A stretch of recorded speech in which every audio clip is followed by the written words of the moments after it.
What you doing? Ran out of space on my phone, so I'm deleting some stuff. Bye, singing dog. Bye, goal. I pronounce you. Bye, wedding ceremony. Stop. At Metro PCS, you get 2 free phones with twice as much memory. Really? Don't say bye to your memories. Switch to Metro PCS and get 2 free LG K20 Plus phones with 32 gigs when you switch 2 lines. Metro PCS. Wireless. Figure it out. Coverage not available in some areas. Sales tax not included in phone price. Excludes numbers on the T-Mobile network. See store for details and terms and conditions. Blog Talk Radio. Hey, good morning, kids. It's me. It's Sin's Chat Corner. It's 11 o'clock. It's a little early. I don't think Frank realizes that I normally don't do morning interviews, but he's pretty darn special, so we have to make exceptions for people. FYI, state of Wisconsin, I'm not sure if you people are out and driving, but watch for idiots on the road. I don't know any other way or any other word to use, but it's pretty obvious that there's a whole 2 inches on the ground and everybody's driving around as though we're all going to die on the road in about 35 seconds. So it's a little ridiculous. So take your time. Make sure that you take the trouble to get everything cleared off and take it easy. Before we get Frank Monastra on the line, I just want to do a couple quick things. Wanted to shift the schedule around a little bit this week. If you follow me personally, you already know why. The reasons are that. Obviously, today we have Frank on my show. Tomorrow I'm taking off because I got a lunch date with somebody really important and I got some business I have to do. Thursday, and this is at 11:30 a.m. Central Standard Time. Stephanie Graham. Stephanie Graham used to be one of our journalists at WTMJ4, so I'm so happy that we'll be talking about her new ventures because she's now left very recently, as of last week, to get on to new and bigger and brighter things. So I'm very excited to talk to Steph about her career and her current offerings for us, even though she may or may not stay in the state of Wisconsin. And then, of course, on Friday, returning country musician Doug Briney. Who doesn't love Doug Briney? He's a chaplain. He's a creative artist, and not to mention the fact he's on Nashville on occasion. Big show, Nashville. Cannot wait. And, of course, obviously, to all of you, I just want to remind you that First Fridays are this Friday, and that's at the Cedarburg Cultural Center. Yours truly will be there, and if not me, a representative will be with me, my stuff, my books, the whole 9 yards. So hopefully you'll get a chance to come and stop by and see me. So that's our radio show this week. I might add one more on. I might just leave the state. I might travel. I don't know what I'm going to do yet. We'll see. But watch the wall. I'll keep you posted. So let's get on to today. Mr. Frank Monastra is on. Most of you might know him because he's authored the book called Brancato, Mafia Street Boss, Frank, of course, being his grandfather. So today we're going to talk a little bit about him. We're going to talk a lot about his grandfather. We're going to talk about his future ventures, but basically let's just get him on the line so we can talk to him. Good morning, Frank. Good morning. Hi, how are you today? Hi. How you doing? Well, I'm a little nervous. I'm talking to you. I'm a little nervous. Oh my gosh! I was just sitting in my sitting in my home office. Yes, I have every reason to be nervous. You're a big deal. You're a big guy. You're all over the place. Oh my God! I mean, you're everywhere. You are everywhere. I Googled you. I found you all over the place. I've done my homework, my resources. I'm like, oh my God, who doesn't know this guy, right? I mean, and if you guys have not ever looked at his picture before, you look like this cute little Santa Claus. And I'm going to be disrespectful, but it's true. He's got this little beard and he's short and he's got these pictures of his grandkids. And I'm like, oh my God, you just look to be this just little teeny tiny Santa Claus guy living in Ohio. Oh, you're so sweet. Yeah, you're so true. Sweet. We have some snow today, too. We have some snow today also, really? So it's pretty bad over here, too, in Cleveland. Tell me that it's not crazy. I'm like, I just posted this up on my Facebook this morning, and I'm like, this is what drives me crazy about people. Because, I don't know if your state is infamous like our state is, where it's raining, and if it's not raining, it's snowing, and it's cold, bitter cold this year, in fact. And people just act like it's their first day on the road with snow. It just drives me crazy. It does. They don't know how to drive. It's ridiculous. Thank you. And if I was an Italian, I'd be sitting there swearing at him in Italian, I'm sure, but I don't know a lick of Italian. So hopefully by the end of today, Frank's going to teach me something. Because I'm like, if I talk to one more Italian person, I think they're going to inundate me and put me in a Hall of Fame like I could be an honorary Italian. I've been trying to get my wings to become an Italian. It's not working, but I'm trying. Well, we can do that. That's no problem. Good. This is a good thing. We'll be glad All right, to. I want to talk about you first, and then, of course, we'll get to your grandfather, obviously, because your grandfather is infamous, and I'm sure tons and tons of people know about him, and no disrespect to him, but I kind of want to know who you are, obviously, and kind of start back a little bit here and talk a little bit about you before we go ahead and get to the big boss himself. First and foremost, I want to start by saying that you, as a child, and most people may or may not know this, when you were first growing up, of course, it wasn't common knowledge to you that your grandfather was the person that he was. In fact, your vision and your perception of him was very different as a small child than most people might realize. So without going into too much detail on the book as of yet, talk to me a little about how surreal that experience was when you're growing up, always having a certain viewpoint of someone that you love so very much, and then all of a sudden finding out, wow, there's this whole mystery surrounding who he is. Yeah, it was very interesting, really. My parents were very adamant about controlling the information we received. I speak about it in the book. My grandfather was just like any other grandfather to millions of others. He loved his children. He adored his grandchildren, and he tried to spend as much time with them as possible. Unfortunately, we didn't really know who he was. My parents kept that a secret from us, unlike some of my cousins, from her brothers and sisters who knew what he was doing. Many of them were older than I was at the time. When my grandfather passed in 1973, was their first or second time, really, it was brought out who he actually was. In early 1970 is when I found out for sure, because that was when he was in the newspaper. And before then, there wasn't the radio shows that Cleveland had. It was all on the news. And as a young child, you didn't listen to the radio shows or the news that much anyway. So, we only had 3 stations in Cleveland at the time, Channel 3, 5, and 8. But it wasn't common knowledge to us as children. Not because I think my mother was embarrassed, but it was the fact that to protect us from other people who may or may not have liked my grandfather. Exactly. And, I was just going to bring that. Was going to be my... No, go ahead. In fact, I want to let you finish. Well, thank you. It was, the fact that his persona, who he was well known in the Italian community. And again, I say that, he always drove up in a brand new Cadillac whenever he came to visit us. He always dressed in a suit and coat, in a top coat and suit coat. He always dressed professional. He looked more like a businessman and a banker than he did a mafia boss. And it was the way all the gentlemen dressed back then, but him even more so. Most of the time he had a gentleman that drove him around as well. At that point, it was probably more so like being a chauffeur boss than anything else.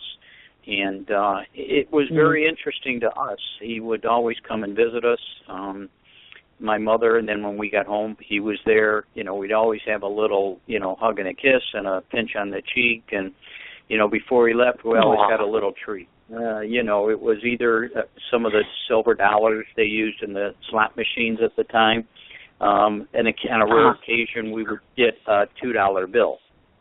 And for many of you that don't know it, back then in the 60s and 70s, the $2 bill was notorious for being used at the racetracks because that was the minimum bet.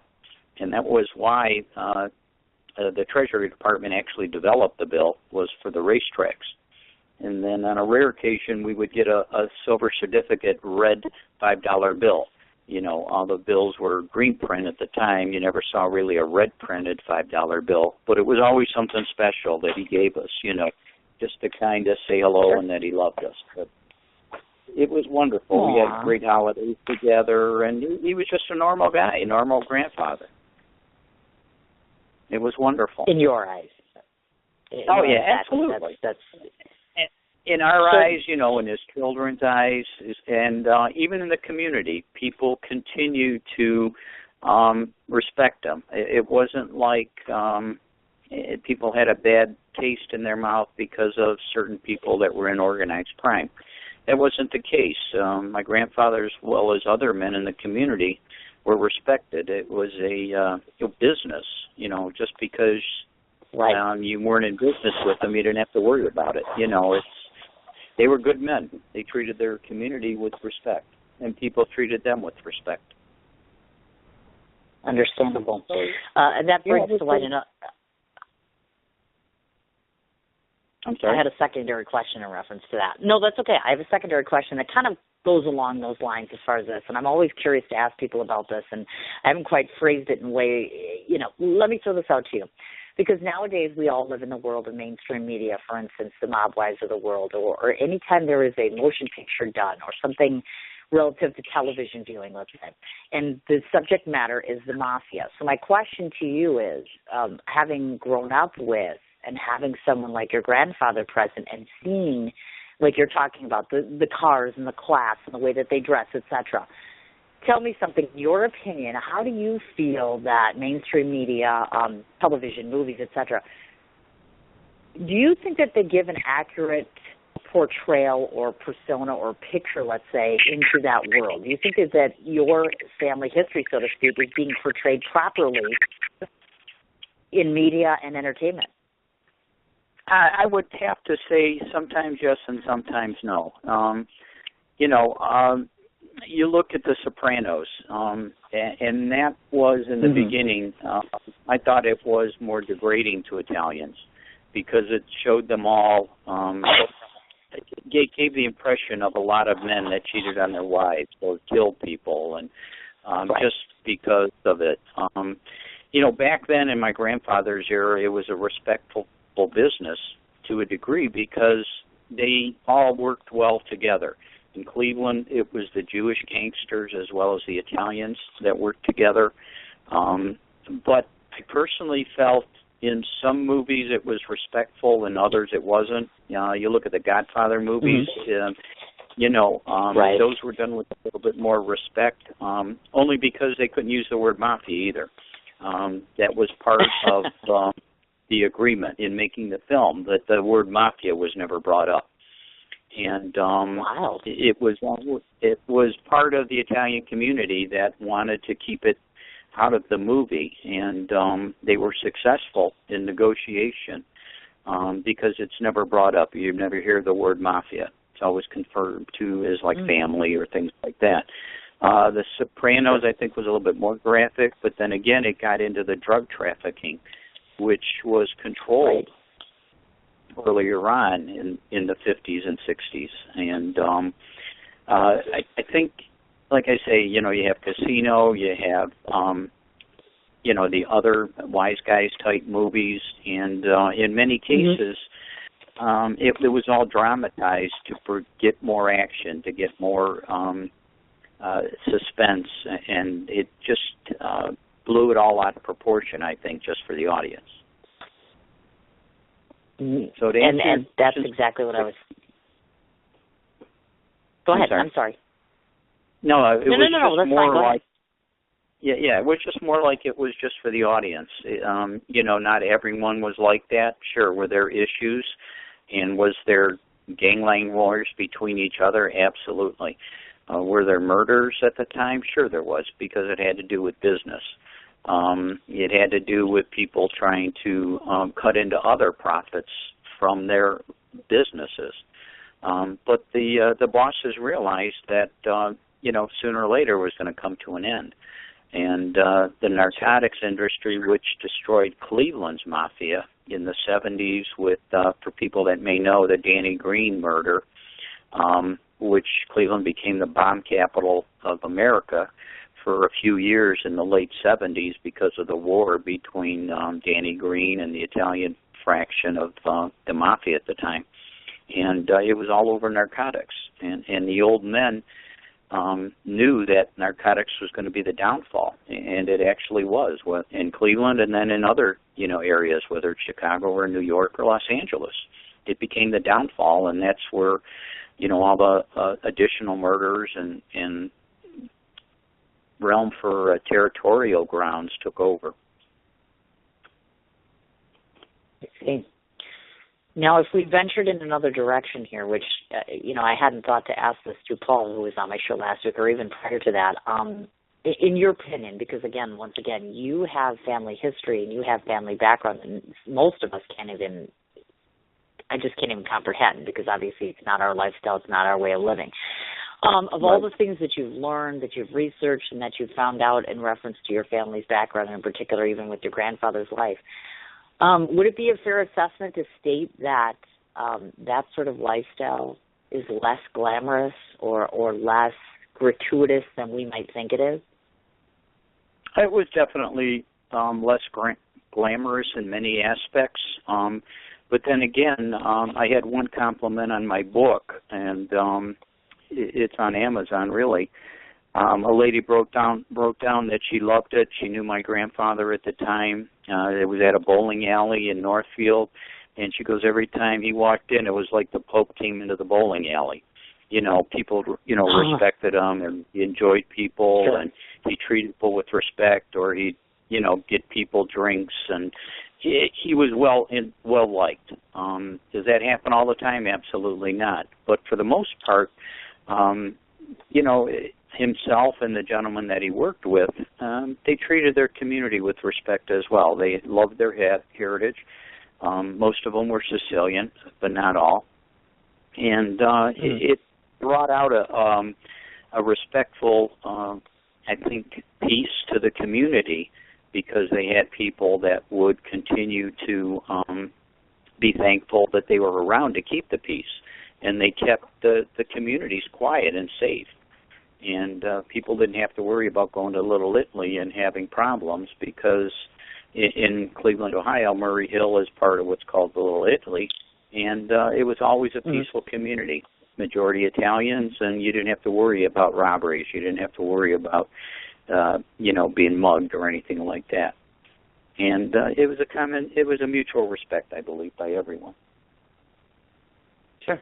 Of course, yeah, because I think a lot of times, and especially, I know some of my guests have come on and have said, in part it is, you can look at the media for this, you can look at other things, everything that goes on television, we know nowadays, from an entertainment side of things, it's all pumped up, you know what I mean? People actually believe everything. I mean, you can throw anything on television, people are going to believe that. Or you portray someone in a particular light, let's say, and people are going to walk away from that experience and think, wow, that must be so much fun to get all this recognition and respect and wear all these fancy clothes and makeup and things like that. And I've talked to both sides of the fence, people that were victims of the mafia and then turning around and talking to you, for instance, where you have a family member who's heavily connected. You know what I mean? There's two sides to every fence here as far as that goes. So it's interesting to get your perspective on that. So thank you. As far as that goes, I didn't think it was glamorous at all. They did it, and they all got started on it because they had to. And I talk about it. It was in the 20s and early 30s. With the Depression, they had to make money, and they got into it because they had families to support, and it was an easy way, even though it was dangerous, to make some money when other people were out of work. Sure. And the whole thing with Prohibition, where later on they got into it because, they were angry or they wanted to take money, they didn't want to work. I just think it was a different time between then with the older guys that got into it compared to, the 60s, 70s, and 80s, where it was just an easy way to try to make some money by hustling people. Aha. I gotcha. And now, would it be a fair assessment, and of course this is an assessment on your eyes, obviously, because unfortunately we don't have your grandfather here to ask him. Do you think at that point in time, when he actually was laid to rest and left this world, do you think that he would have, if he were standing here right now, would say to us, you know what, I died being a legacy and one that people respected and honored, and I could be proud of the fact that this is the person I ended up being? Make sense? Yeah, it does. Do I think he could have changed or would have changed things earlier on? Sure. I think deep in my heart he would have wanted to. My grandfather was a man who loved to gamble, and he had to have money to gamble. Right. There was, and you didn't have that kind of luxury. He probably got the bug early on in his career and enjoyed it. He probably made hundreds of thousands of dollars throughout his lifetime gambling, but lost it as well, it Sure. was one of those things. Would he have done things differently? Possibly.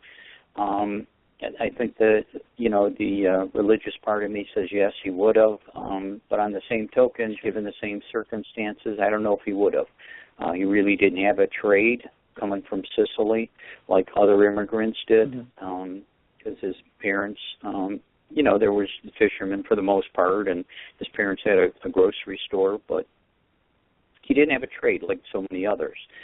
He was a longshoreman in New York when he came over from Sicily. He was there for almost 7 years before he came to Cleveland. And, even though he was a smaller, petite man, he really didn't have a trade to fall back on. But I just think he enjoyed gambling so much that he needed the money to help gamble. I understand. I do.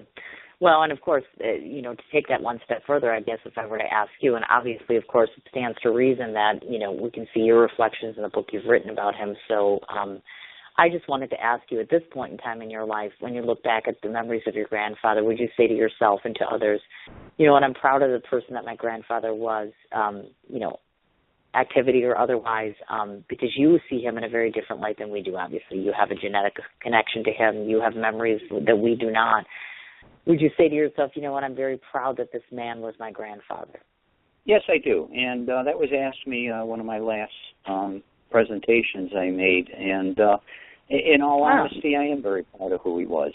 He was a man that I did respect. He was respected. And again, I looked at him as my grandfather. Sure, I learned a lot of items that I did not know about him because I didn't start researching it until probably I was in my late 40s. But the same token, he was a man that I could look up to. Was his business different from others? Yeah. But you look at some cutthroat businessmen who, buy and sell things and lay off people without a whim. Was he any different than them? No, not really. Nice, very nice. That's kind of what I thought too. And I know a lot of times I hear that people are quick to judge, but I've learned in doing what I've been doing for the last 3 years, just because it looks a certain way and acts a certain way doesn't mean it is a certain way. So you have to keep your prejudgments at the door. So hence it's always intriguing to me to try to find out the backstory for people such as your family, because just because you go off and you may, engage in criminal activity, does that mean that you're a horrid individual? Of course not. I mean, obviously we all have faults, clearly. Well, except for Frank. You're perfect in my eyes. What can I say? Well, all my guests are perfect to me. I know, you're right? A sweetheart. Yeah. Thank you. I would like to say, too, that what I mentioned to people in the past, Cindy, is that just don't look at him as a person that, just got into organized crime at the time. I look back on it, and I've told people, too, that I said, you probably know someone in either side of your families, deep back in your roots somewhere, that were in the country during the 20s and 30s that did things or were connected with people that did things because they needed extra money. It just wasn't the Italian community. And everyone, I think, at the time knew someone or had a relative that did it because they did need that extra boost of income to take care of themselves. So you can't judge just because one person did it and ended up being a career out of it. Bingo. Exactly. I would agree. I'd like to shift gears a little bit and kind of start, like I said, we'll talk a bit about your family background as far as that goes. I understand that both of your parents are now deceased. So I was curious to ask the question. I often find, and I don't know if this is because if this is a trend with authors or creatives, etc., but I do notice that oftentimes your parental units are the two main components as to where you get your inspiration, your motivation, your compassion, and also just kind of the root and core of who you become in life. So if you could talk a little bit about your parents, their influence on you, and also, of course, would they have been encouraging of you taking this journey to discover your grandfather? That's a good point. I've been asked that before, how they would feel about it. And if some of my family or relatives would be upset about it, I look back and I say, you know what, my mother may have been. I lost my mother in 1982. She was only 52 years old when she passed. She may have been upset about it. My father passed a few years ago. He knew that I was working on researching the book at the time. It wasn't out in print yet, but he knew I was working on it and that I wanted to. And actually he gave me a little bit of information about, some of the illegal casinos that were around at the time, too. He wasn't, objection to it. I do think my mother may have been. My cousins, they seemed fine with it. Again, it helped to give them some information that they didn't know about. And overall, it was a positive experience for me because I got a little bit closer to understanding what he was like. And my parents always, was raised Catholic. We had a solid upbringing. My parents were loving to one another.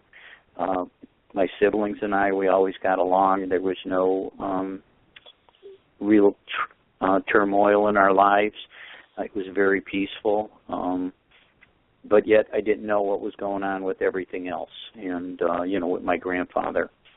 And it was sad to a degree, but I think I was raised as a good person. My parents made sure that they just kept that life out of us and raised us to be good people. And it was wonderful. It was really enjoyable, and I'm very happy with the way I turned out, thanks to my parents and God.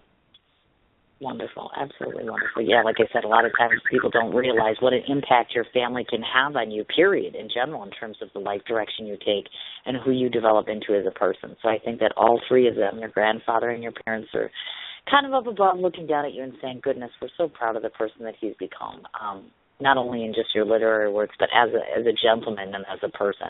And we'll get into that a little bit later. I wanted to ask you a question. I note that you have attended in the past Charles Brush High School, and of course I know that you had attended DDI. And what most people may or may not know is, in terms of your literary background, sometimes people go and they take an interesting story and they create a book for the first time. Sometimes people have been dabbling in writing for a significant amount of time. So if you could maybe talk to our listeners a little bit in terms of, had you had experience authoring in the past, and if so, where, or was this your first experience? And then secondary question for you, is there a downside as it relates to becoming an author? Because I know that a lot of times people go out and they tell a great story, and some of the things they don't realize that come along with that are not everybody's cup of tea. Do you know what I mean? Because you have to promote your book. So there's promotion, marketing, public appearances, things like that. Because obviously, as we get older, these things become a lot more harder expectation-wise. Correct. Yes, they do. And you're absolutely right. This was my first endeavor. I didn't start out wanting to write a book. Be honest with you, it was, like I say, in my 40s, by the chance I had an opportunity after raising my family to really get an opportunity to dig into it, try to find out the information I needed to, because I didn't have the time to do all the research. But it was my first endeavor. I didn't really think there was going to be enough information for a book. And my first thought about it was just, okay, let's just try to find out what this man was all about, the man I loved and called my grandfather. And right. And that was the major focus. I didn't have any literary background in writing a book outside of reading a lot. I've always enjoyed that and enjoyed, as we got a little bit farther along, looking on the internet about writing and understanding some more of what it entails. But the time-consuming aspect of it was just overwhelming. You have to look at it and say, how much time do I have to it? You know yourself, you've written a few books, and it's the research alone was over 2 years. I received about 1,800 pages from the FBI on them. I went down to Cleveland State University, which is in downtown Cleveland. I literally had probably 30, 40 hours down there researching microfilm and a few newspaper articles and looking things over and then printing them out later on and going through it chronologically. And then I said, you know what, I may have a book here. There's enough information. And the time was just overwhelming. Luckily, I have a wonderful wife that was patient with me, and I did a lot of it on my days off or when she was working, or possibly in the evening a little bit. But it's definitely a force that you have to put yourself to and try to really sacrifice for it because you feel it's well worth it. And I was also blessed hooking up with a few gentlemen that are mafia historians over here in Cleveland. one gentleman, Alan May, who's written several books on the mafia in Cleveland and in New York and in Mahoning County, he helped me as well. Just so happened he was a friend of my father's, and him and I hooked up, and, he helped me fill in a lot of the blanks I wasn't able to research, not necessarily on my grandfather, but on other people and in the organized crime area. So I would have to say you really have to dig in. You have to try to network. You have to try to research people that could help you and mentor you if it's your first book or not. No matter what, it's hard to write, whether you're writing a short story for a magazine or for your own benefit, writing poems. You got to do your research, and as you know, and I'm sure other authors know as well, the experience was difficult. As a first-time writer, I must have sent out hundreds of requests to agents without any luck. No one wants to deal with someone that's a first-time writer, and they don't want to really spend the time. And I was lucky after trying to research a few of the publishing agents. I have had a response on a few of them, which was wonderful, and I really had a great experience. But again, like anything else with a publisher, you have to do all the work. They can only promote it so much. You're the one that has to go out there and hit the pavement and, as you mentioned, do public speaking and do other things that you had to do to help promote your book. And it's not an easy task by any means. Oh, definitely not. And when you decided to go on this conquest and say to yourself, okay, I'm going to charter forth and I'm going to go ahead and do this book, was there any amount of reservation, or were you remotely confident? Because as we all know, once again, oftentimes people gravitate to things that they find exciting or glitzy, or in this case, obviously, the subject matter of the mafia / mob / whatever you want to call it. Did you feel that content was going to be enough to keep your readers' attention, or were you actually concerned about the content and creativity being equal to that? I thought it was. I was concerned about it. There is a niche for mafia-style books. It's very large. People are interested in it.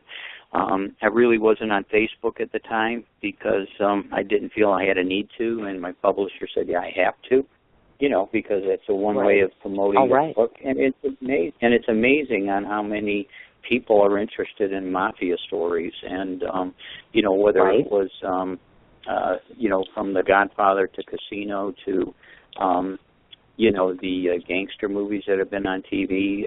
There's a certain niche, and you have to say, okay, is yours going to meet the need of other people who have read a lot of information on the mafia? The Cleveland mob is only at the time in the 30s and 40s. Cleveland was the third largest city for organized crime. A lot of people don't realize that. Besides New York and Chicago, Cleveland was the third largest. And there's only been a few other books written by Rick Perello, who my grandfather was mentioned in both books. First off, in the Sugar Cane Wars, called The Rise and Fall of the Cleveland Mafia, where he's mentioned because his grandparents were involved in the mob as well, his grandfather. And in the Kill the Irishman, which was a movie that came out, I believe, in 2012, Danny Green was an Irish mobster who my grandfather brought into the mob and ended up pretty much destroying the Cleveland Mafia after his rise for power. So it was a challenge for everyone, and you wonder how much people are actually going to be interested in mob books. And my niche was a little smaller because it wasn't New York, it wasn't Chicago, it wasn't Los Angeles or Kansas City. It was Cleveland. Right. And very few people knew about Cleveland. Of course. Here's an FYI to you. Enjoyed it. I was just going to say to you, so FYI to you, in case you haven't noticed already, yes, you're successful because you're all over the place, and I read your reviews, and I've seen how people will comment, and it's not just news as far as it's not people in the media, it's actual literal citizens and people that are just intrigued with the subject matter buying your book and saying, you know what, this is a great piece of work, this has informed us, educated us, this has touched us in some ways. So my belief as an author is if you either inspire or motivate or create or move someone, you've done your job. So without a doubt, I can say, Frank, you've done your job in case you haven't realized that, because you have. So let me just be the 50th person to tell you that, I'm sure. No, you're that's welcome. very nice of you. So, no, that's fine. So honestly, of course, in case some of you don't know, because as you just mentioned, you are a first-time author, which means prior to being an author, you actually had a life. And I note that very recently, and this is recent, you actually retired from a very long-term career. And I believe, if I'm not mistaken, from Giant Eagle. Is that correct? That was the corporation you used to work for?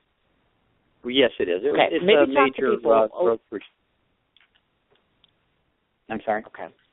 No, that's okay. I was just going to say to you, if you want to go ahead and talk about, obviously you had a life well before you became this well-known author. So talk to people a little bit about your recent retirement, because obviously I think that alters people in ways that they're not used to, meaning that, first of all, you're used to a set schedule and a pace, and now all of a sudden your life has become a little differently. So talk to us a little bit about life post-retirement, and then, of course, just a little bit about why you stayed at Giant Eagle for such a significant amount of time. Well, thank you. It was almost 40 years in the grocery business in Cleveland, and Giant Eagle is an excellent company to work for. They're out of Pittsburgh, and they came into the Ohio market back in the late 90s. I've been a store manager with them for over 20 years, and before that I was a supervisor with them as well. It's a wonderful organization. I love my job. I enjoy working with people. And it was every day was a different day. There was always something going on. Customers coming in, meeting people, becoming friends with them, going to different stores. I probably was in 15 or 20 stores in my career, and a lot of that had to deal with going to where the company needs you. You work with anywhere from 100 to 250, 275 employees every day. And it was just a wonderful experience for me. I turned 60, and I decided it was an opportunity to look into the retirement aspect of it, and I was real happy that I was able to do that. And my wife and I said, well, it's a good time. Why don't we do it? And then I can spend more time on writing and do little things around the house. And have a wonderful wife and 3 children, and I have 6 grandchildren. They keep me busy all the time, and I've just been blessed throughout my whole career. Definitely, and of course, you know what, you are shaping up to be probably one of the most serene and, for lack of a better term, how do I want to put this? You're Sicilian. And most of the friends that I have that are Sicilian, oh my God, their tempers are off the wall. They are the classic, typical, hot-headed, sunny type Sicilians, for lack of a better term. But you just seem so mild-mannered and tempered and all this good stuff. I can tell you that Frank, of course, has great knowledge on both Italian language as well as his culture. I mean, you're always posting up things talking about Sicily, you're talking about your language, you're talking about your culture, etc. So, of course, I've asked this question before, but I'll ask it again. Even though I'm not Italian, I have a huge fascination with the culture, with the country. I have many, many Italian friends. For those of us who want to get a crash course, let's say, because I do want to visit Italy, and you wish to learn the language, because it really is beautiful dialect, is there such a thing as Italian for dummies? And I hate to make it sound like that, because I'm certainly thinking I'm not unintelligent, but I gather it takes some time and some discipline, in terms of learning the language, etc. What would a novice like myself, or others maybe even who are listening and might be interested, how do you get acclimated to that dialect? What's the easiest way to do that if you want to learn it? Well, it's a great question. I was always interested in it myself. My grandparents always spoke Italian. And it was one of the things that we all grew up with. I wish I would have, I lost a lot of my phrasing and my own accents that I used to use all the time.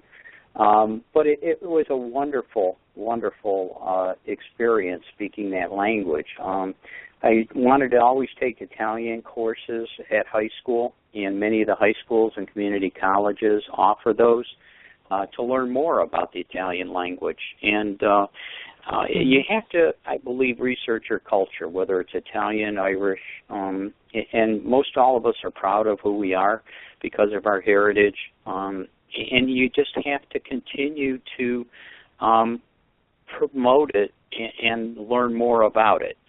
Whether you want to go to learn, the common some common words. Goodbye is usually like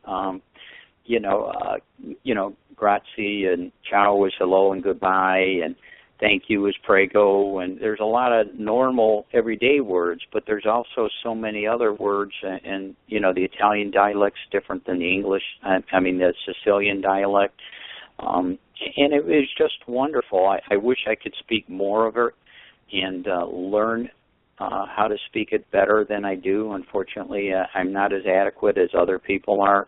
I just found that it's just a tremendous language. It's almost like a lovely language. It's got love in it all the time, and I love posting things about Italy and Sicily, and because I'm so intrigued with it myself. I've never been there, and I want to make sure I get there one day. I'm definitely on my bucket list before I get too old, but it's always those beautiful pictures that make you look and see more like it. I would just follow your heart, whether it's Italian or any other language. Follow your heart, learn more about it, try to take some classes, and get inside the language a little bit more, because an instructor could help you with that. Be able to understand the beauty of it. Or make my guests come on and just talk in Italian. Just kidding, because then we'd never have a radio show, because I wouldn't know what the hell you were talking about. Let's just don't talk Italian today. I have thought about that. Susan Frito, and that's our mutual friend, of course, which, by the way, I have to throw another shout-out to my pseudo mom, Susan Frito, because without you, Susan, Frank wouldn't be on my show, because I found Frank through Susan Frito. If any of you know this, Susan is always reading. Oh, she is wonderful. And she reads a lot of the books a lot of times. That's how I found Paul. That's how I found you. She's always giving me great tips. So if any of you want to know anything about Costa Nostra news, go on her page. She's always posting up news. She's posting up new authors, new information. Well, and she's just like a mom to me, and I just love her dearly. So thank you so much once again, Susan, because she may or may not be listening. I never know with her schedule. But no, when having mutual friends a lot of times, and most of the people I know now, like I said, are Italian, it's not a bad idea to have them come on and start teaching me little things little by little, or every day just maybe looking up some things. And I think practice makes perfect with everything. You know what I'm saying? Just keep practice. Except stay away from you Italian men, because I'll tell you right now, you boys are the curse of death. I just got a passion for those Italian boys, and I'm telling you, I've had no luck. Well, I don't want to say it's true. This, I've had no luck. Yeah, they are. A lot of them are hot-headed. There's no doubt about it, and there's a lot of women hot-headed too. So, and like in the mob, they talked about Sicilian women may be beautiful, but you got to watch out; they may kill you too. So, you got to be careful. Oh my God, yes. Yes, definitely. You have to know who to cross and who not to cross. I agree. But, okay, so now we've gotten to the personal side of things. Let's talk a little bit about, I always have this part of the show where we talk about personal points, which is obviously, of course, a person can be a public figure, celebrity or otherwise, but they, most oftentimes people don't stop to realize that there's a personal side of you. So as you started to mention, of course, you have your lovely wife, Judy. By the way, that is your third wife, yes? Yes, it is. Yes, it is. Okay, just wanted to check. We've been married 13 years. Oh, yeah, I tried and failed twice, but got it right the third time, so I'm very blessed this time. Exactly. You betcha. And, of course, he's a father and a grandfather, as he had mentioned. As I had mentioned, he's also Sicilian. One of the things that I think that is really neat about you at your age is that you maintain such a perfect sense of positivity, for lack of a better term. If you ever go on his wall or you read some of his posts, he's always so enabling and encouraging and throwing out positive messages to people that are following. And I just wonder if that base is something that you might have gotten from family values. Is that something you learned through marriage, through having your children? You have such an upbeat momentum all the time, and I just wonder where that comes from. Well, thank you. I've always believed in that. My parents helped to instill that. My father was always upbeat, and my mother was too for the most part, but my father always was. He was a jokester, and he always enjoyed giving people a hard time, and but on the same token, it was all in fun. So I think I took that part of them more than anything else. You're raised Catholic, and you believe in one certain thing, but on the same token, I believe myself that you have to make your own way in life, and I've always believed this, and as I've gotten older, there's the power of positive thinking, the power of prayer, the power of just being who you are and being happy with yourself, and committed to yourself or your family. And I post those because I feel that they're important, because I like what I see, and I enjoy what people say, and it could be a little angel that's looking over you, or it could just be a wonderful little phrase that touches your heart.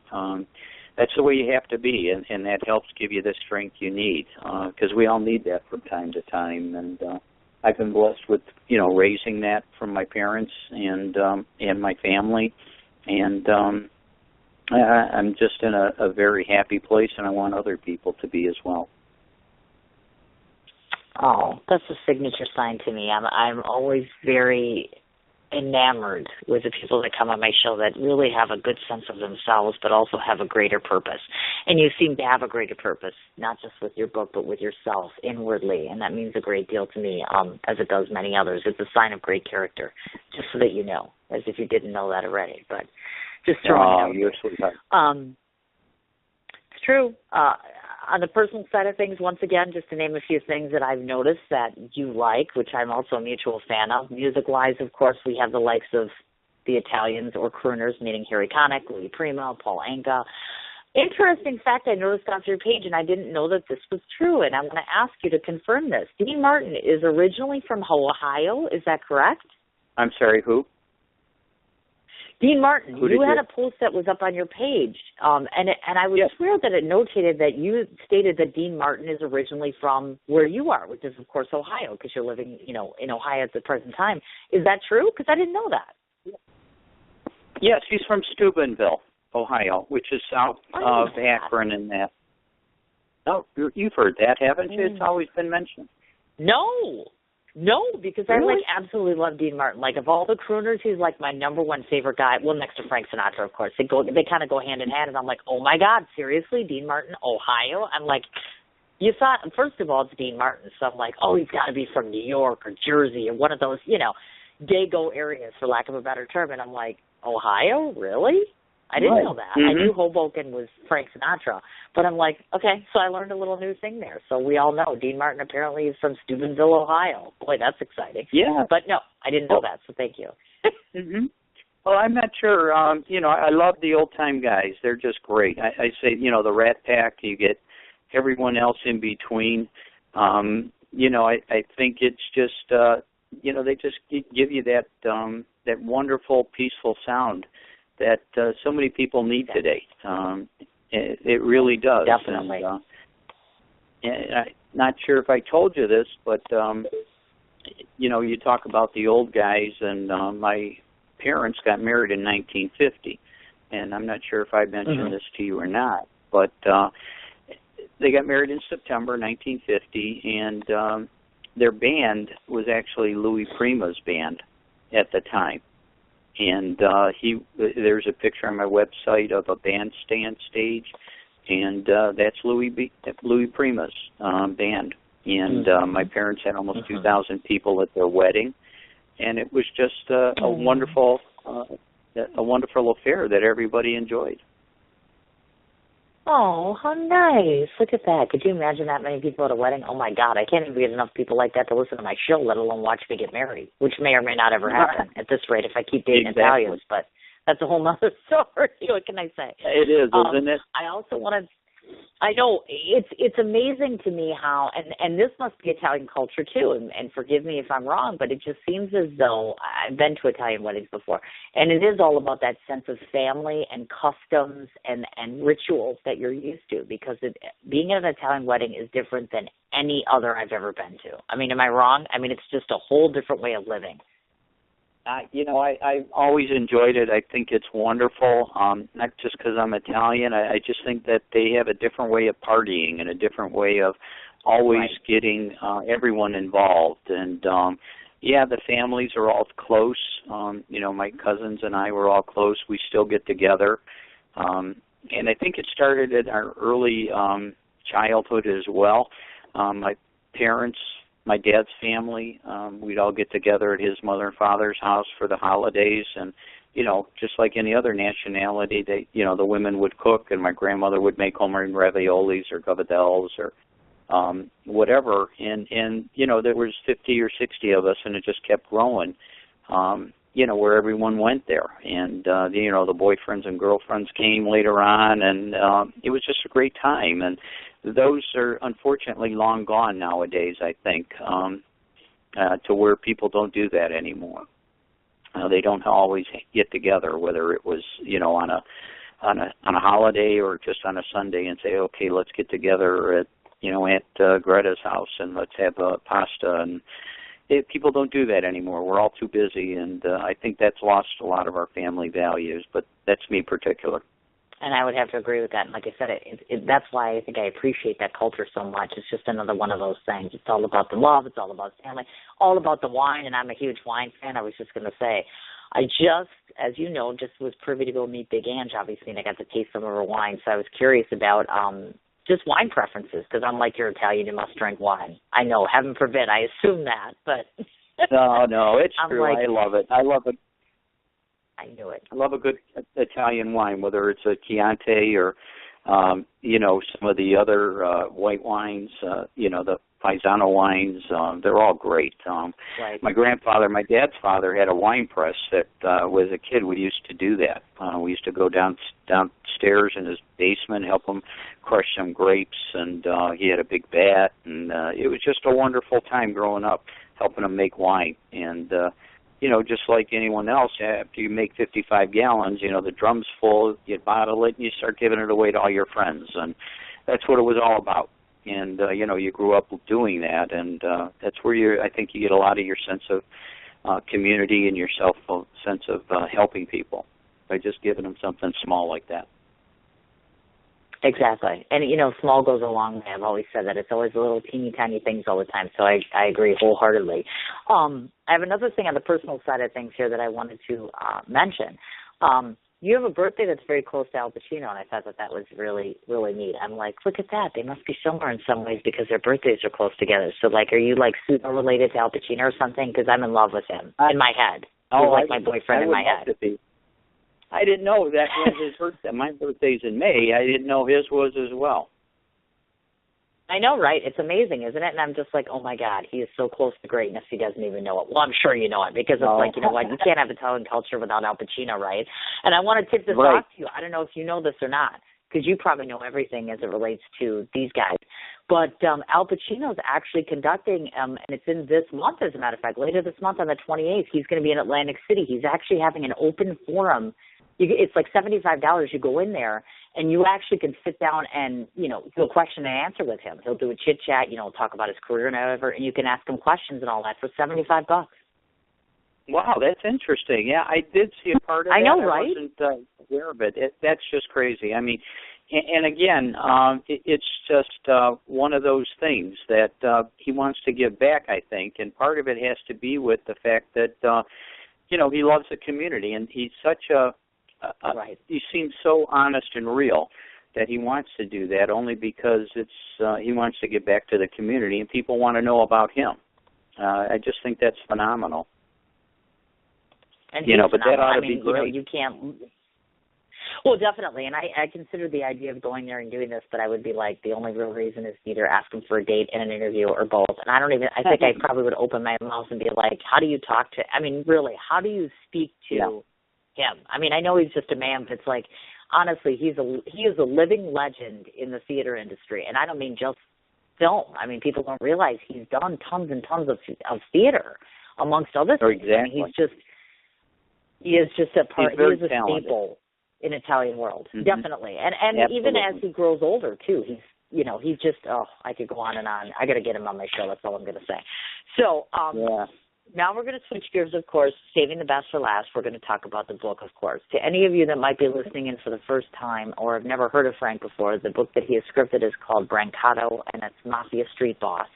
Right. So I'm going to have a bunch of questions relative to this. So we're going to talk a little bit about who Frank was, first of all. As we mentioned earlier in the interview, of course, you had never known that your grandfather was actually a criminal, or some might even consider to be a crime boss, one quite feared, I might say, in the streets. We covered that ground, obviously. To those of you that don't know, he was a natural-born gambler, never betrayed a soul, not a friend, not a family associate, never. And in your world, of course, they would refer to that as a rat, those that go and betray individuals that they know. So my first question for you, in terms of your grandfather, Frank, initially, yes. Why don't you tell everybody how you first gained the information relative to him, meaning how did you find out who he was? Was it just sources of information from books? Was it secondhand information? Give a little background in terms of how you first found out who he really was and when, if you don't mind. Yeah, it was around the early 1970s. He was arrested for extortion from a couple Youngstown people. And it was in 1970, and that's when, I was only 16 at the time. So again, the daily newspapers, you really didn't look at it that much. And I came home, and I saw it laying on the chair, and I picked it up and saw my grandfather's name in it. There was a big article, not on the front page, but inside, that he was arrested for extortion from a couple people in Youngstown. And that's when it said, you know what, it kind of started clicking and saying, okay, now it kind of makes sense a little bit on who he was. And that was my first experience knowing or hearing about who he was, only because it was never really brought up before. And then after that, you kept following it in the newspaper and reading things, and my parents had, again, never told us. He was a car salesman. That was his trade, and that was his job he did. And it was just an eye-opening experience learning that that's who exactly he was.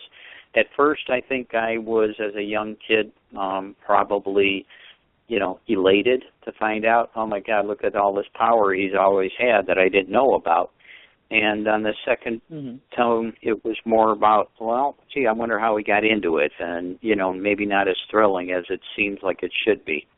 And I was kind of taken back a little bit at first, and I said, you know what, I got to find out more and more whenever I can. And then in 1973, in 72 actually, he turned 75 years old, and we had a very nice restaurant in the area called the Bluegrass, and they had a 75th birthday party for him.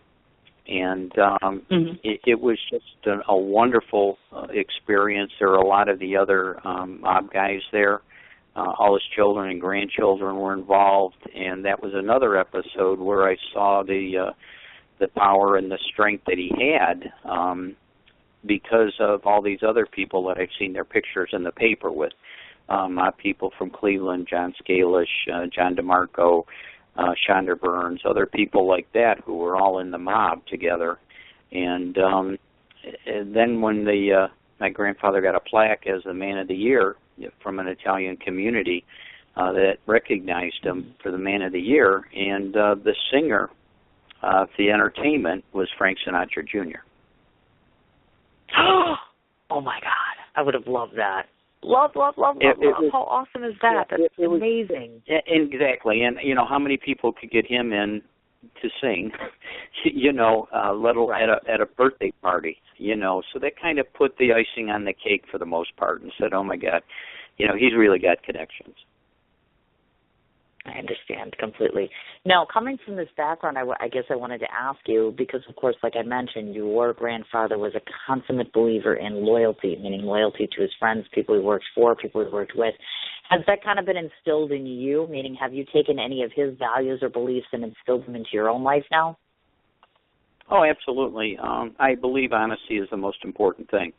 And my parents always taught me that, and, looking back, that's the way he was with his people, whether it was his friends or his working people. And honesty is the most important trust you could have. Without honesty in a relationship or in business, you really don't have anything. And to me, I look at it as if you're an honest person, it just radiates from you. People trust you. You have to have that, otherwise your name doesn't mean anything. And I'm a firm believer that if you're not an honest person, you're not a good person. And I would say, I brought that from him. Again, the Cleveland mob, nobody ratted on each other. No one was ever killed. They all died of natural deaths in the Cleveland mob, from my grandfather to John Scalish, who was the boss, Al Pelosi, John DeMarco, people like that.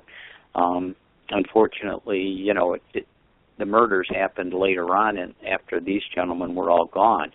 But the honesty and the respect, everything came from my parents and my grandparents. Oh, I imagine so, definitely. And maybe give us a little backstory, and again, because a lot of times people don't know about who you are till someone comes on the show. So talk to us about, and I know this is covered in the book, in terms of how your father ended up becoming right-hand man, and then eventually consigliere in 1972. Obviously, as you mentioned, first John Scalish, he was the right-hand guy. Talk to us a bit about him climbing in the ranks, meaning how he started out being where he was and then eventually getting to where he was, because consigliere is pretty darn close to about his, that's a best friend, that's a confidant, that's your second. Right, exactly. In Cleveland, it started with the Milanos, actually the Leonardos and Pirellos in 1926. They were the major corn sugar barons who made the illegal whiskey at the time. And my grandfather was a runner and brought himself up. And he was arrested in 1926, and he had $3,050 in his pocket. He was arrested for bootlegging. The fine was $100, so he had $3,000, which was equal to $38,000 today. So, that's where the money started coming from, and that's where he started working with the underground people. In 1932, he was involved in a murder of two of the Pirellos, which he was shot in the stomach and almost died. The bullet was used against him to prove that he was at the scene of the crime, and they couldn't connect him with murder. They could only get him for perjury because he denied that he was ever there. So he endeared himself to the mob boys, which was Frank and Tony Milano at the time. And from then on, the other gentlemen were involved as well, John Scalish. The underboss was Anthony Milano, and his brother Frank was the boss until 1935, when he left because he was looking at federal income tax evasion charges. He left for Mexico, and another gentleman, Al Pelosi, took over for a little while. And in 1946 or so, he left to go to Florida, and that's when John Scalish took over. And they were all friends. They all worked together. They all made money together. 1950s, even in The Godfather, they talk about the old Lakeview boys in the Godfather 2 movie helping in Las Vegas, which a lot of the Jewish people in Cleveland were involved with that, but the Italians were as well. And that's with the, and actually, and then they had the Tropicana Hotel as well.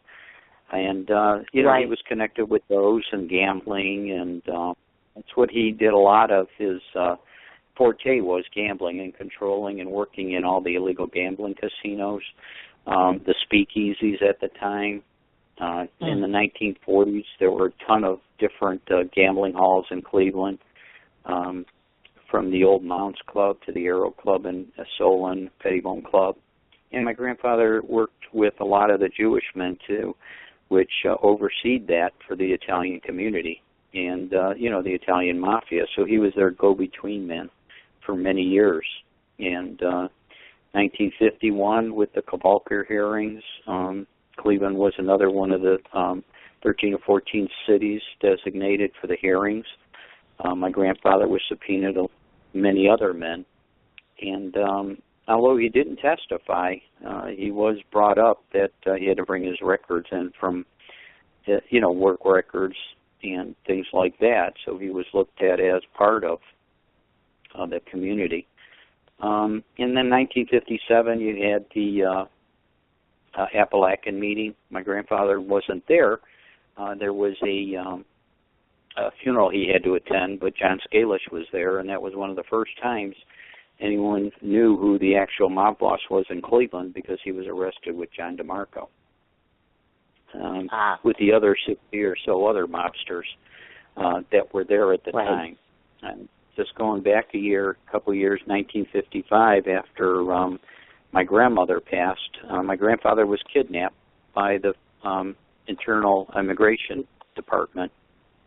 He went downtown to Cleveland to give a statement on something. They've been trying to deport him without any luck for several years. And they took him out of a federal building, raced him down to Cleveland Hopkins Airport, put him on a plane to Boston, and he was supposed to get on a flight from Boston to Rome later that afternoon. And they actually just took him out, and his attorney was able to get it stopped by getting a judge involved before they could deport him to Italy. And then they had to bring him back to Cleveland for a hearing. So that was intriguing as well. I'm sorry. I was just going to say, because I know that I was just going to notate. I didn't mean to interrupt you, but I wanted to notate that it was documented that Herbert Hoover, obviously, or J. Edgar Hoover rather, had been chasing, and of course it's interesting how none of these witnesses, ever surfaced in terms of some of the activity, criminal, all the different things, the extortion, robbery, murder, bootlegging, etc. It's ironic how these witnesses would either disappear, they couldn't find them, etc. And a lot of it resonates to me. One of the things that just dinged in my head was John Gotti. I mean, it was very similar, because the Teflon Don, as we all know, it would be the same thing. They'd go after him, couldn't come up with anything substantial. You know what I'm saying, right? Yeah, absolutely. And that's where the loyalty, with working with each other came into play, and the people that he worked with. That was all of it. Earlier on, he was in the 1930s, he was accused of a murder of a gentleman, and he said that at first my grandfather did it, and then my grandfather got there, and he changed his mind later on that said no, he didn't. So whether it was omerta, whether it was the loyalty that was involved, and that was how he just started rolling up the ranks and working in the gambling industry. And John DeMarco took over as the underboss when Anthony Milano got a little bit older and moved to Los Angeles, where his children were involved in organized crime. And, my grandfather just kept working along with the guys and became what's called the street boss, which is like the head capo. He was in charge of all the heavy work. I say heavy work as if people had to start paying up on their bills or start doing other, weren't being honest, or he was the man that they went to. He kept the peace in the family if there were rival guys that were fighting amongst each other. And he was the man that just had to take care of everything so that John Scalish didn't have to.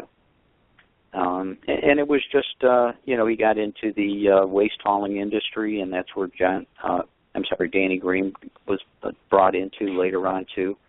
My grandfather brought him into the mob back in the early 1960s or so as an enforcer, and then later on, he brought him in to help with the waste hauling industry, and that was well documented in the book To Kill an Irishman. And he just I was just going to mention it. Yep, that's exactly right. And that's I was just going to lead into Danny Green, because I was going to say, did you all know that Mr. Brancato recruited Danny Green, obviously, but you just covered that, as a matter of fact. And just as a quick side note, because we like to do promotion on this one, if you want to also learn some information or get further in depth with Danny Green, Susan Frieda's book, Assassin, actually deals with that, Danny Green situation as well. So I want to throw that out there also. Just trying to do a little well documented in her book. Yeah. Oh, yeah, it's well documented in her book because, again, that's where Ray Ferrito was involved with that as well. And it was just a time where you have to remember all the old guys were gone by then. My grandfather was portrayed in the movie To Kill an Irishman by Vinnie Vella, who was an actor in Casino and a few other of the mob movies. He was in Soprano a little bit. Right. And again, that showed the role my grandfather had in the movie, but and in Danny Green's life in the mob. But again, he just kept working in the gambling industry and, several other areas that brought him endearing to as he raised up in the power of the mob. And let's not also forget the other book. I don't know if we mentioned this or not, but also Rise and Fall of the Cleveland Mafia. That also actually details your grandfather as well, if I'm not mistaken. Mm-hmm. Yeah, it does. And again, because my grandfather was accused of the murder of Raymond and Rosario Perello back in the 1930s. And that was a long, drawn-out court battle because, again, my grandfather was shot in the stomach, and they believed that they had him dead to rights on the murder of the three gentlemen at that time, and they couldn't prove it. They couldn't prove that he was there, even though the bullets showed that it was. And again, that was his bones, so to speak, probably, which helped him, gain more and more respect and legitimacy in the mob. Of course, and that's one of the things I wanted to touch on too. Was just to ask you, and maybe it's just my imagination. It's not just tooting the horn of your grandfather or that era necessarily, but the reality of the situation is, I don't know if you've noticed this, but things such as trust, loyalty, respect, all the fundamentals, even though people may disagree and say, mafia/mobster behavior and actions, especially criminal activity, are 100% wrong.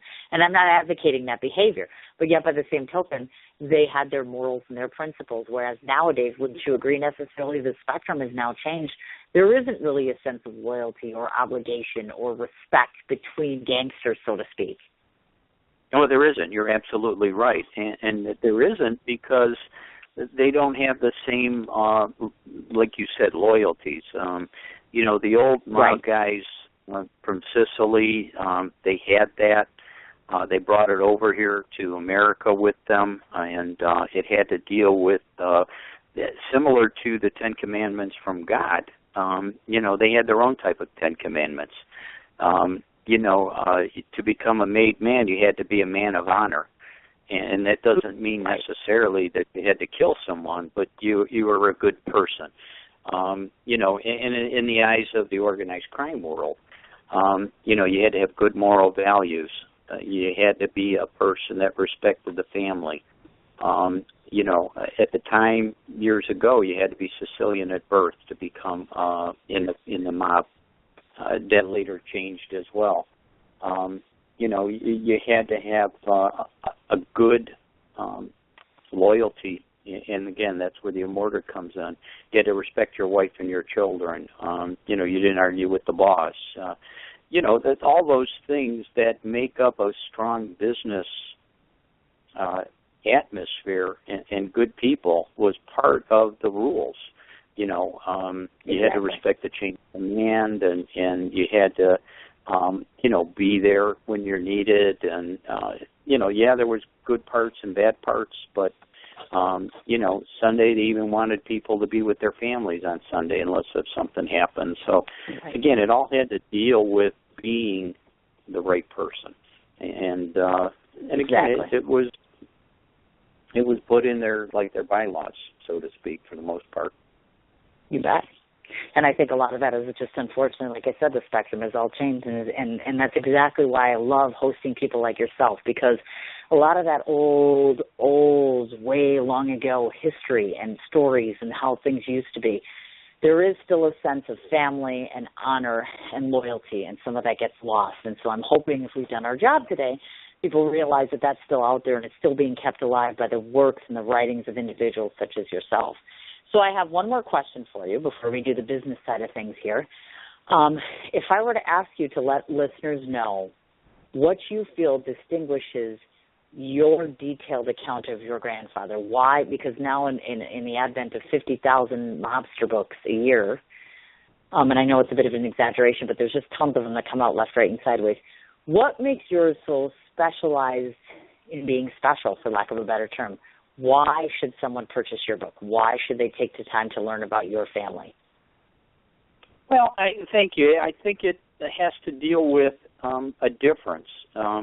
It's different in the aspect that I wrote it from really not growing up knowing who he was, and I had to use other forms of information, and I relate in that type of fashion to where, I quote a lot of the FBI files or the newspaper articles. I wanted to show that the amount of energy that the FBI went into in researching him, trying to get him deported, and the INS did, but the newspapers, as they thought that he was a very important man in the Cleveland organized crime, and J. Edgar Hoover, who had a lot of top hoodlum people that he wanted investigated, and I think it just shows people more about the Cleveland aspects of organized crime, and it makes a difference because it's not in a storytelling type of atmosphere. It's a little different to where it gives people the sense that they're reading the newspapers or reading the FBI files, and it's the truth that the way the community thought about him and how he was respected by them as well. And it's written by a hell of a nice guy who I respect. The reason you got on my show. You come highly recommended. No, it's very true. And people should know that, obviously. I don't host, and I told you this off the air, and I'll tell people this on the air, and I'm very candid about it. I host celebrities every day of the week, not because their faces are on television, but because they've made an impact. They've been an inspiration, a motivation, or a means for someone to feel something. You fit the bill on all four of those accounts. But we'll get to what I think of you last. I just want to go through this rundown, if you don't mind, Frank. And listen to this, folks. These are all the ways you can find Frank. There's about 75 of them compared to me, where you can find me in like 4 places. So listen to this. He is on Amazon, Smashwords, Kindle, Barnes & Noble, Goodreads, eBay, booksamillion.com. He has a Twitter account, which is @Mafia Street Boss. He is on YouTube, which, of course, I don't want to forget to mention to folks, and let me get into that in a minute. The website itself, which is mafiastreetboss.com, and then 2 places on Facebook. He has this Facebook page, which is a personal one, and his name is spelled Frank, and that's Monastra, in case you were wondering, and that's Monastra. And then, of course, the book page, which is Why Can't I Talk Today? Brancato, and that's BRANCATO : Mafia Street Boss, which is the actual name of the book itself. And yes, I forgot to bring that up, so let's talk about that real quickly right now, which is, of course, you very recently posted up, and I also put it on my page as well. There's an actual YouTube video that shows everybody, gives them a glimpse of Mafia Street Boss. So I just want to talk about that a bit. So that video is out there that shows people that it's out there and they can get a glimpse of what your book talks about. I was curious because one thing I liked about the video is it's got these really neat backdrops to them. If you guys get a chance to watch it, please do, because it's got different scenery and all that good stuff. Was that something that you scripted and shot yourself, or was it done by somebody else? No, actually that was done by my publisher. And his production group as well. We had talked about it a little bit, and I told him I wanted to try to have a little theme of, Italy and some of the other aspects with the gambling that he was involved with and controlled.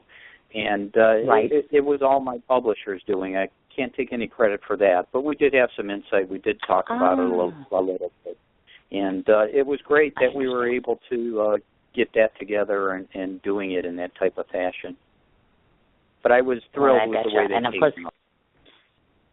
And it does, and it looks nicely, and it's a real great teaser video for getting people excited about what's out there, of course. I don't want to forget to mention, in case I didn't, mafiastreetboss.com is your actual website, so people can go and learn a history about yourself. It's got nice pictures on there, of course, of your grandfather and all the ways to contact you. Talks about you, talks about the book. Have I missed any place where people can find you? Social media. No, thank No, Cindy, thank you very much. That's about where I'm at right now, and just doing some research on a few more projects that I hope to have out soon as well. And but it's been a wonderful ride. I've really enjoyed myself. Yes, and of course I was just going to say to you, certainly, and I would hope in the near future, whenever you do your next endeavor, of course, you knock on my door and say, hey, I want to come back on the show. The last thing that we do on this show, because you've never been on here, and in case you haven't listened to any of my other interviews, is I always get a chance to tell the person who's come onto my show what I think of them. So this gives you a chance to be quiet for a minute or two and just listen of what my impressions are for Frank. And in this way, the listening audience gets some sense of who you are as a person and who you are in terms of what you've accomplished. So these are my impressions of you, Mr. Frank. I don't want to say Mr. Frank. I'm too tired to pronounce your last name, so I'm not even going to go there. I'm not going to lie. I'm just going to say, people just look his name up. You know what I'm talking about? You know what I'm talking about. So these are my impressions of Frank. I have to admit to all of you, like I said, I was a novice myself. I had never known of the existence of Frank until my dear friend and mom, Susan Ferrito, had told me about it.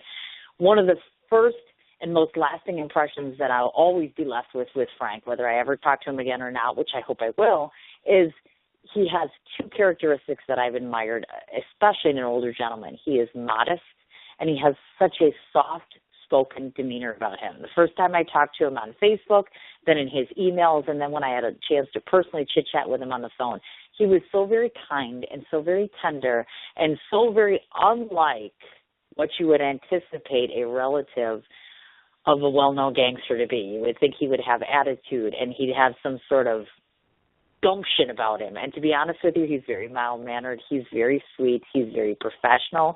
He speaks in a manner that's both flattering and complimentary, flattering, I should say, to both his family and to yourself.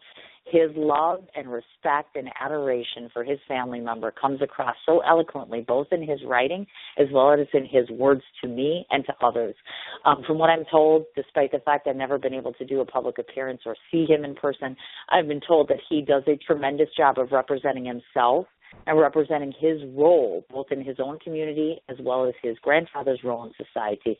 And he does it in a manner where you're not sugarcoating, for lack of a better term. Most people in the professional realm tend to go out and talk about this subject matter in a light that makes it more dramatic, makes it more over the top.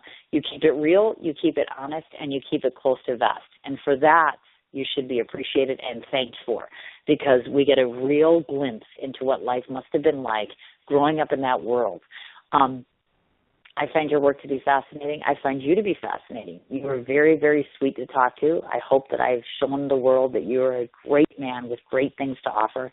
And as I said, my door and my home are always open to you. I always bring people on in the hopes that I can keep them as friends.